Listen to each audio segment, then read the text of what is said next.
आरिणी को जंगल से रात के समय अजीब अजीब सी आवाजें सुनाई देती हैं, जो हर दिन पहले से तेज और पास लगती हैं। आरिणी अपनी खिड़की पर बैठकर जंगल की ओर देखती है। दूर से आने वाली भेड़िए जैसी आवाजें उसकी बेचैनी को बढ़ा देती हैं। गांव के लोग इन आवाजों से डरे हुए हैं, लेकिन आरिणी की जिज्ञासा उसे खींचे जा रही है। एक दिन जंगल में घूमते हुए आरिणी की मुलाकात वीर से होती है। उसकी तेज नजरें और रहस्यमय व्यवहार उसे आकर्षित करते हैं, लेकिन वीर उसे चेतावनी देता है कि वह जंगल से दूर रहे। आरिणी, जो जंगल की सच्चाई जानने के लिए अंदर तक चली जाती है, वीर नामक एक रहस्यमय आदमी से टकरा जाती है। वीर की आंखें गहरी और चमकदार हैं और उसका चेहरा भावनाओं से रहित है। वह उसे सख्त लहजे में जंगल के खतरों के बारे में चेतावनी देता है। गांव वाले बेचैन हो जाते हैं जब कई भूतिया घटनाएं और जानवरों की हत्या होने लगती हैं। वे वीर को इन घटनाओं का जिम्मेदार ठहराते हैं और उसे राक्षस करार देते हैं। गांव में एक के बाद एक डरावनी घटनाएं होने लगती हैं। जानवरों का गायब होना, रहस्यमयी आवाजें और पेड़ों के पीछे चमकती परछाइयां। गांव के लोग वीर की तरफ इशारा करते हुए कहते हैं कि ये सब उसी का काम है। उनके डर और गुस्से का शिकार वीर बन जाता है। आरिणी अपनी समझ के खिलाफ पूरनमासी की रात जंगल में चुपके से जाती है। वह एक खुली जगह पर पहुंचती है, जहां वह वीर को भेड़िए में बदलते हुए देखती है। पूरनमासी की रात आरिणी की जिज्ञासा उसे जंगल के और अंदर खींच ले जाती है। एक खुली जगह पर पहुंचकर वह चांदनी के नीचे वीर को देखती है, जो दर्द से तड़पते हुए भेड़िए में बदल रहा है। आरिणी डर और हैरानी के बीच खड़ी हो जाती है। डरी हुई लेकिन आकर्षित, वह वीर का सामना करने का फैसला करती है। हालांकि आरिणी अंदर से कांप रही होती है, फिर भी वह वीर के पास जाती है और उससे सच जानने की मांग करती है। वीर, जो अब आधा भेड़िया और आधा इंसान है, उसकी आंखों में दर्द और चेतावनी का मिश्रण दिखता है। वीर उसे अपने दुखद अतीत के बारे में बताता है। एक आत्मा जिसने बदला लेने के लिए उसे श्राप दिया था और अब उसे हर पूरनमासी की रात भेड़िया बनना पड़ता है। वीर आरिणी को अपने अतीत की सच्चाई बताता है। एक क्रोधित आत्मा ने उसे श्राप दिया था कि वह हर पूरनमासी की रात भेड़िया बन जाएगा, जब तक कि सच्चा प्यार उसका श्राप नहीं तोड़ देता। लेकिन जो कोई भी उससे करीब आता है, उसे जंगल की भूतियां आत्माओं का सामना करना पड़ता है। आरिणी खतरों के बावजूद वीर को उसके श्राप से मुक्त करने का संकल्प लेती है।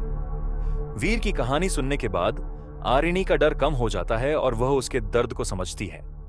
वह दृढ़ निश्चय करती है कि चाहे कुछ भी हो, वह वीर को इस श्राप से मुक्त करेगी। जंगल की आत्माओं और गांव वालों के विरोध के बावजूद उसका प्यार और संकल्प मजबूत हो जाता है। भूतिया आकृतियां आरिणी का पीछा करने लगती हैं, फुसफुसाकर उसे श्राप के कारणों के बारे में चेतावनी देती है और रहस्यमय संकेत देती है। आरिणी जहां भी जाती है, उसे धुंधली आकृतियां दिखाई देती हैं, जो हवा में तैरती हुई उसके चारों ओर मंडराती हैं। उनकी आवाजें डरावनी और अस्पष्ट होती हैं, लेकिन वे उसे श्राप के स्रोत के बारे में संकेत देती हैं। उनका संदेश साफ है, आगे का रास्ता कठिन और खतरनाक होगा। गांव वाले आरिणी के खिलाफ हो जाते हैं, उसे बुरा भाग्य लाने का दोषी ठहराते हैं। यहां तक कि उसका परिवार भी उससे वीर से दूर रहने को कहता है। गांव में अजीब घटनाओं के बढ़ने के साथ ही लोग आरिणी को दोषी मानने लगते हैं। वे कहते हैं कि उसकी जिद और वीर के साथ का रिश्ता ही इन सब का कारण है। उसके माता पिता भी डर और चिंता में आकर उससे वीर से दूर रहने की विनती करते हैं। आरिणी को जंगल में एक प्राचीन अनुष्ठान के बारे में पता चलता है, जो श्राप को तोड़ सकता है, लेकिन इसके लिए उसे आत्माओं का सामना करना पड़ेगा और एक बड़ा बलिदान देना होगा। आरिणी को जंगल के एक पुराने हिस्से में छुपे हुए एक मंदिर का पता चलता है। वहां उसे एक प्राचीन ग्रंथ मिलता है, जिसमें श्राप को तोड़ने का तरीका लिखा होता है, लेकिन अनुष्ठान खतरनाक है। उसे आत्माओं का सामना करना होगा और अपने प्रिय वीर के लिए एक बड़ा त्याग करना होगा। अगली पूरनमासी की रात आरिणी और वीर जंगल के गहरे हिस्से में जाते हैं, जहां भूतियां आत्माएं उन्हें घेर लेती हैं। आरिणी और वीर अनुष्ठान के लिए जंगल के सबसे गहरे हिस्से में पहुंचते हैं। चारों ओर से भूतियां आकृतियां प्रकट होती हैं, जो गुस्से और नफरत से भरी होती हैं। वे आरिणी और वीर को डराने और रोकने की कोशिश करती हैं। अनुष्ठान करते समय आरिणी को एक भयावह सच्चाई का पता चलता है। यह श्राप वीर की पूर्व प्रेमिका ने डाला था, जो अब एक प्रतिशोधी आत्मा बन चुकी है। अनुष्ठान के दौरान आरिणी को वीर की पूर्व प्रेमिका की आत्मा दिखाई देती है। वह एक भूत के रूप में प्रकट होती है और अपने प्रतिशोध की कहानी बताती है। उसका गुस्सा और दर्द श्राप का असली कारण था। वह आरिणी को धमकाती है कि वह वीर को मुक्त नहीं होने देगी। आत्मा आरिणी को धमकी देती है, उसे अपनी जान या वीर की आजादी में से एक को चुनने के लिए मजबूर करती है।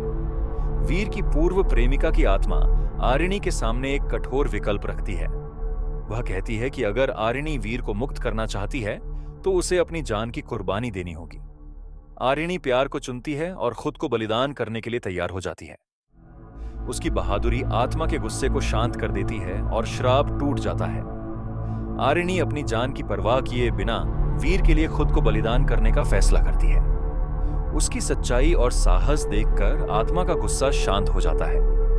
उसका प्रतिशोध खत्म हो जाता है और श्राप टूट जाता है। वीर फिर से इंसान बन जाता है, लेकिन आरिणी की आत्मा जंगल में खींचने लगती है। जब श्राप टूटता है, वीर इंसान बन जाता है, लेकिन आरिणी की आत्मा जंगल की गहराइयों में खींचने लगती है। चारों ओर भूतियां, आकृतियां उसे पकड़ने के लिए तैयार रहती हैं। वीर के आंसू और आरिणी के सच्चे प्यार की ताकत आत्माओं को उसे मुक्त करने के लिए मना लेती है। वीर, जो आरिणी को खोने के दर्द से टूट चुका है, उसकी आत्मा को बचाने के लिए प्रार्थना करता है। आरिणी का सच्चा प्यार और वीर के आंसू आत्माओं के दिल को छू जाते हैं।